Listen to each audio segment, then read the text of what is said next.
Last night on Fox News, Jesse Watters took opinion programming to another level when he went off on a tirade against law enforcement, which was totally unfounded. He went after both top brass and, more disgustingly, the rank and file, without providing a scintilla of evidence. And worse yet, he then tried to adopt a back the blue posture toward the end of the program, after having spent much of the hour just completely smearing law enforcement. Let me say right off the top, this isn't about Jesse Watters per se. I like Jesse personally. I think he's a talented personality, and I agree with him on some issues. This is about the incredible influence of cable news, not just on the far right, but on the far left as well, with MSNBC or CNN. Whether we like it or not, what they say matters. This is about what happens when misinformation and ginned-up outrage to impact not just the public, but powerful members of our government, who then repeat it and, worse yet, act on it. It started with a monologue where Watters fumed about the Clintons and the Bidens, mixing some facts with half-truths and some outright fabrications. But then he just went squarely after the FBI. If you want to know how corrupt our FBI really is, just look at the people involved in yesterday's raid. Everyone's crooked, from the judge who signed the warrant to the attorney general to the guys running the FBI. The entire Justice Department is rotten to the core. We know that Washington's FBI field office orchestrated yesterday's raid in Mar-a-Lago. Everyone's crooked. The entire Justice Department's rotten to the core. The judge is crooked. There's nothing to back any of that up. He hasn't seen the affidavit filed with the court, neither have I. As we discussed earlier, he goes on to suggest that evidence was planted without any evidence and accuses the hardworking law enforcement officers of serious offenses, not just the big brass. And then Watters dramatically ratcheted up the rhetoric. The Bureau has now interfered in 3 straight presidential elections on behalf of the Democrats. 3 straight. Wray needs to be fired. And we need to clean house and prosecute all of these bad guys for prosecutorial misconduct. We need to take their pensions and disbar them for life. They're at war with us. It's time we act like it. I assume by us he means his Republican Party. But wait, the FBI interfered in 3 state elections on behalf of the Democrats? What about James Comey in 2016? The former FBI director, still a pariah on the left, with many Democrats convinced that he was the biggest factor in swinging the election to Donald Trump when he made that announcement 11 days before the election about the Hillary Clinton investigation. And if the FBI had wanted to put its finger on the scale for the Democrats in 2016, wouldn't they have leaked the Trump-Russia investigation? Which they didn't. But here's the real problem. Cable news hosts spouting off nonsense is one thing. But then Watters went a step further and tried to shame a U.S. Senator, South Carolina Republican Lindsey Graham, into agreeing with him. So, Lindsey, you know, I hate when these things happen with Trump. They have these horrible raids against the president of Mar-a-Lago, and Republicans come out and say, we need hearings. We need hearings. The party is pissed, Senator. We need a lot more than hearings. Are we going to get that? Well, what we need is the predicate for the warrant, because we're talking 90 days before a midterm election, right? 90 days.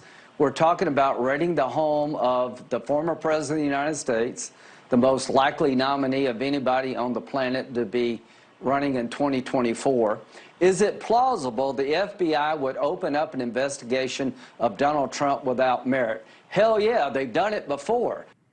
But that wasn't enough for Watters, as he repeated his charges that the FBI plants and doctors evidence, while Graham just nodded along in agreement. You know, and I love having you on, Lindsey. You know, you and I have debated about things, and I've seen you pretty spitting mad over Ukraine. But you don't seem as mad as you were about this than you've been mad about Ukraine. I don't understand why people aren't lighting their hair on fire. I don't understand why people aren't out in the streets. We know they doctor evidence. We know they plant evidence. We know they hide evidence. We know they lie. We know they leak.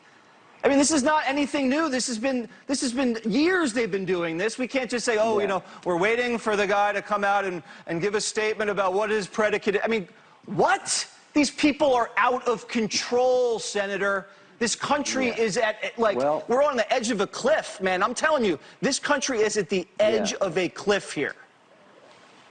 Yeah, no, I got you. I understand exactly what you're saying. You're dead right. I lived the Mueller investigation. Is it plausible they would open up an investigation against Donald Trump without merit? Hell yes, plausible. They've done it once. Had they done it again? Well, look, Jesse is putting us on the edge of a cliff.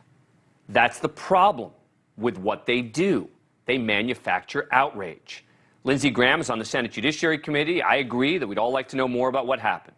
But this is how our politics get radicalized. A host hoping to induce outrage pushes a U.S. senator to get more outrageous, to call for people to take to the streets and become enraged, even though, as Graham points out, we don't have all the information yet. Shortly after Watters' show, two other Republican senators parroted the Fox News host's rhetoric. First, Marco Rubio. Actually don't think they went in looking for documents. I think that was probably their excuse, that they found some Obama donor judge to write him a ruse. Yeah, they found some Obama donor judge to write, not even a judge, a magistrate to write and give them the search warrant. I think they went in there looking to see whatever they could find. Their argument is, all right, we were here looking for documents, we didn't find those, but look what we did find. Or who knows what happened while they were in there, because the lawyers weren't allowed to see it. These people are obsessed. The far left, they will stop at nothing. The FBI, with its Republican leader and generally conservative agents, are now the far left. And then there was Rand Paul. People distrust so much the government that we've gotten to the point where, for example, do I know that the boxes of material they took from Mar-a-Lago, that they won't put things in those boxes to entrap him? How do we know? They don't trust the government because you say stuff like that. U.S. senators just casually suggesting the FBI is using ruses and schemes to obtain warrants, and they've planted evidence, following the lead of Fox's Jesse Watters. And here's the kicker. Later in the show, Watters does a segment in support of the police. Come on.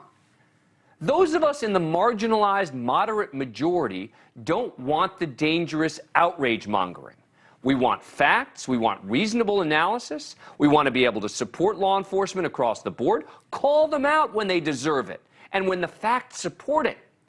But sweeping generalizations about how all police officers are corrupt, or the Capitol Police or FBI are all targeting innocent people, is bad for law enforcement, and it's bad for the people they serve. All of us. Coming up, thank you for watching. Go to newsnationnow.com to find NewsNation on your cable provider. And don't forget to click the red subscribe button below to get more of NewsNation's fact-driven, unbiased coverage.